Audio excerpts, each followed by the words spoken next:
존경하는 국민 여러분, 그리고 선배 동료 의원 여러분, 국민의힘 비상대책위원장 김용태입니다. 저는 오늘 헌법과 법치주의의 근간이 흔들리는 심각한 현실에 대해 말씀드리려 합니다. 지금 이 순간 대한민국 사법부가 권력의 입김 앞에 흔들리는 정의의 저울이 되고 있습니다. 서울고등법원이 이재명 대통령의 공직선거법 위반 사건 파기환송심 1차 공판 기일을 또다시 연기했습니다. 그 이유로 든 것이 헌법 제84조 대통령의 불소추 특권이라고 합니다. 대통령이 되면 죄가 사라집니까? 헌법 84조는 면죄부가 아닙니다. 그 조항은 대통령의 국정수행을 보장하기 위한 최소한의 장치이지 이미 기소된 형사사건의 재판까지 중단하라는 것이 아닙니다. 있는 죄를 덮는 도구는 더더욱 아닙니다. 어떤 권력도 헌법 위에 설 수 없습니다. 이는 대통령이라고 해서 예외일 수 없습니다. 분노해야 할 지점은 분명합니다. 지난 5월 1일 대법원 전원합의체가 이 사건을 유죄 취지 파기환송했고 이에 따라 서울고법은 지난 15일 첫 공판을 열겠다고 밝혔습니다. 하지만 당시 이재명 후보 측은 선거운동 기간을 공평하게 보장해달라며 기일 연기를 요청했고 법원은 그 요구를 그대로 수용했습니다. 이번에 또 미뤘으니 법원 스스로 통치 권력의 눈치를 보고 있다고 자인한 것이나 다름없습니다.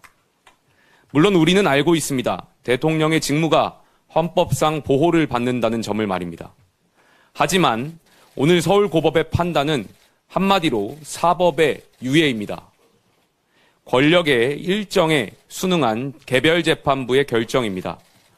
헌법 제84조 해석을 둘러싼 논쟁이 엇갈리는 만큼 최종 시민, 대법원의 최종 결론을 구할 필요가 있습니다. 더 심각한 것은 민주당의 태도입니다.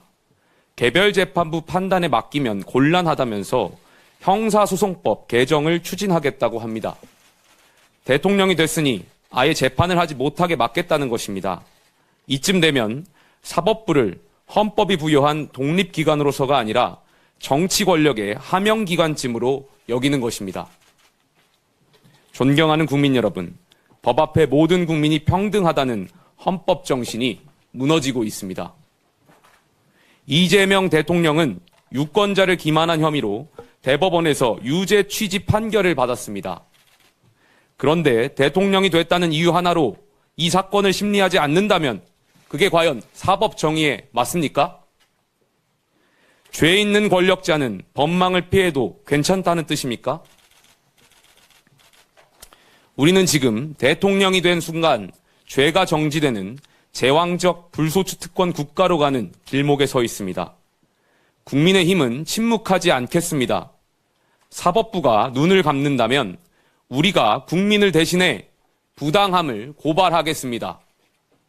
정의의 이름으로 맞서겠습니다. 이 자리에 함께 하신 의원 여러분들과 함께 헌법 질서를 지키기 위한 입법적, 정치적 대응에 나서겠습니다. 아울러 법원에도 촉구합니다. 더 이상 권력의 눈치를 보지 말고 정의의 눈을 바로 뜨십시오. 그렇지 않으면 이 나라는 헌법 위에 권력이 군림하고 법치 대신 눈치가 지배하는 위헌공화국이 될 것입니다. 존경하는 선배 동료 의원 여러분, 저는 어제 당 개혁 방안을